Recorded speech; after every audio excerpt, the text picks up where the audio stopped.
Section 10.1, sum and difference of functions. So today we're going to sketch a sum and difference of two functions. We're going to determine the domain and range of the sum and difference of two functions.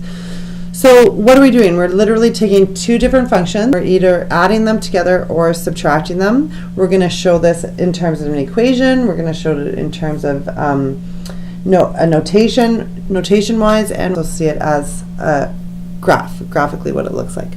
So if we were to start with the function f of x equals x minus 6, if I graph using a table of values, substitute function, and this equates to -9, -2 gives me -8, -7, -6, 4, and -3, and so on.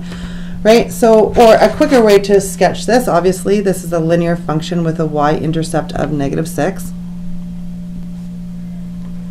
So I'm going to plot a point there. The slope of my graph is a +1, so my linear function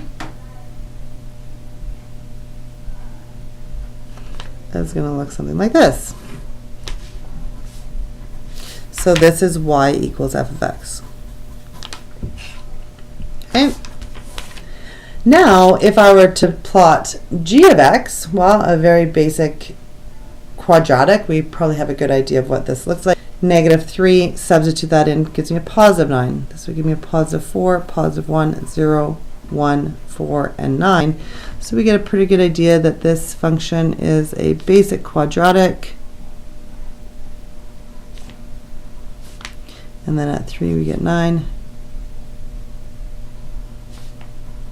And we get a graph that looks something like this.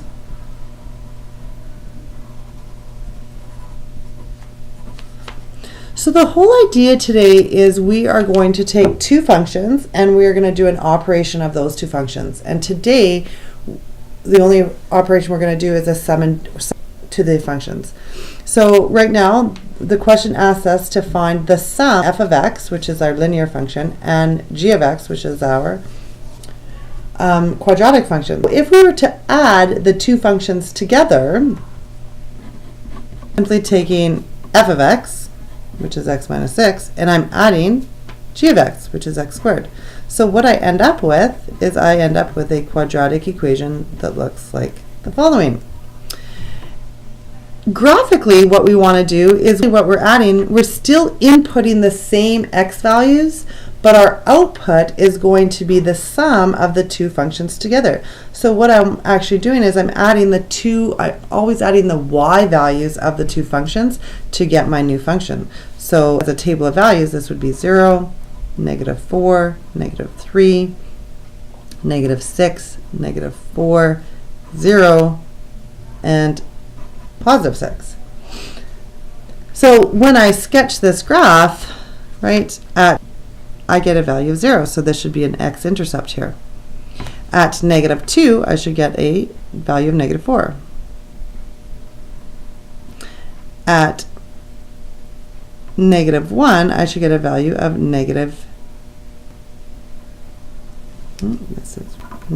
this should be -6. Which is right here.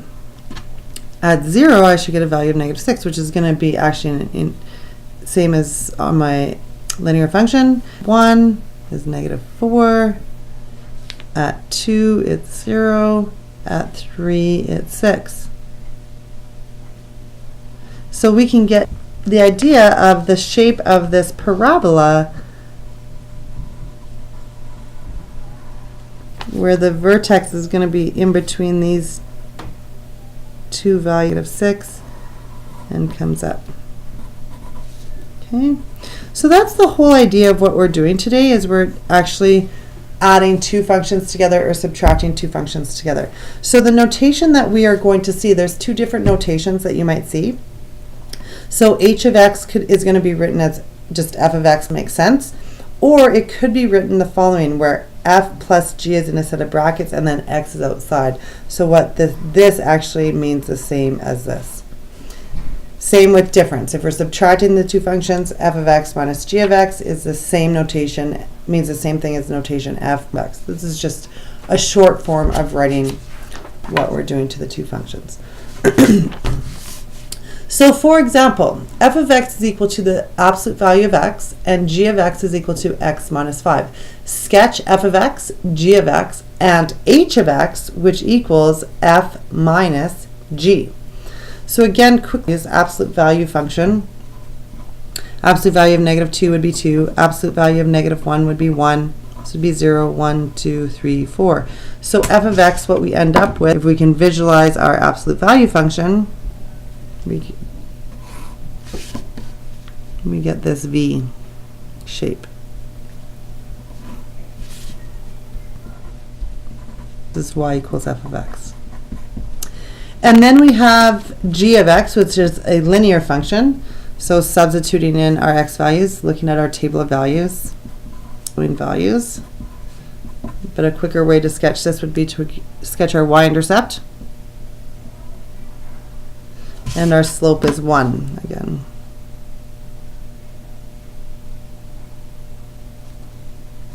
All right, so there is our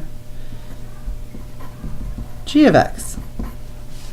Now what we want to do is we want to sketch the graph of minus g. So what we're doing is we're taking every y value on the function f, and we're subtracting the y values from function g. So if I went 2 minus negative 7, I get a value of 9. So at negative 2,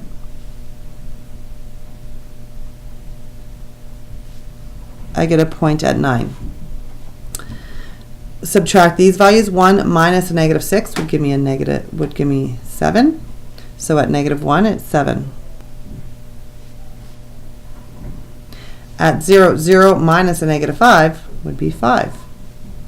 So at 0, I get 5. Okay.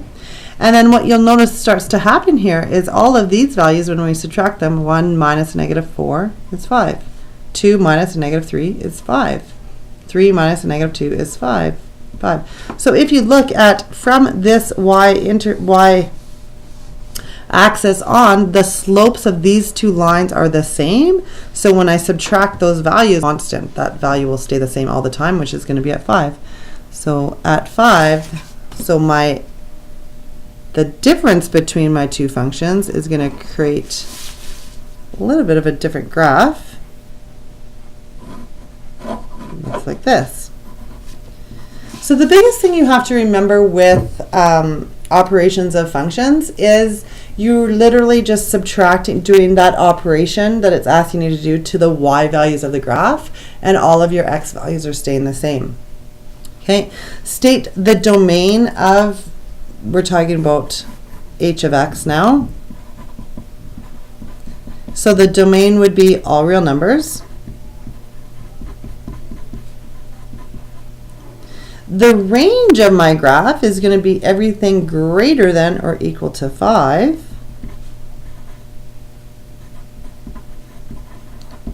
Predict h of 200. So h of 200, remember if we have this, right?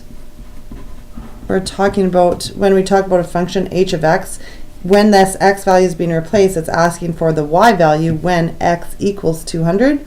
Well, we forever in this direction, so our answer would be 5. Y equals 5. All right, moving on. Example 2. So now we're given a radical function that we have to work with. F of x is equal to the square root of x minus 1, and g of x is equal to 0.5x. Sketch f of x, g of x, and h of x, which is f minus g of x. So again, substitute in negative 2 minus 1, square root of that, doesn't exist. Negative 1 minus 1, square root of a negative, does not exist. 0 minus 1 is negative. Square root of that would be 0. So the start of my graph is going to start at 1 comma 0. This would be 1. 5 minus 1 is 4. Square root of 4 is 2. This will be 3. This would be 4. So when x is 2, y is 1. X is 5. When x is 10, y is 3, and so on. So our radical function, which we should look like, should be this. Now, g of x, again, substitute in negative 2 times 0.5 would be negative 1. Negative 1 times 0.5 would be negative 0, negative, or this would just be 0, 0.5, 1, 2.5, 8.5. So when I sketch this graph, again, I'm not necessarily going to go off this. I'm going to go be 0, and my slope would be 1/2. So I'm going to go up 1 and over 2, which actually is going to go through this point. I could have went down 1 and over 2. I'm just going to do that a few times just to get a good sense of my graph here. Plot all of those points. Hello.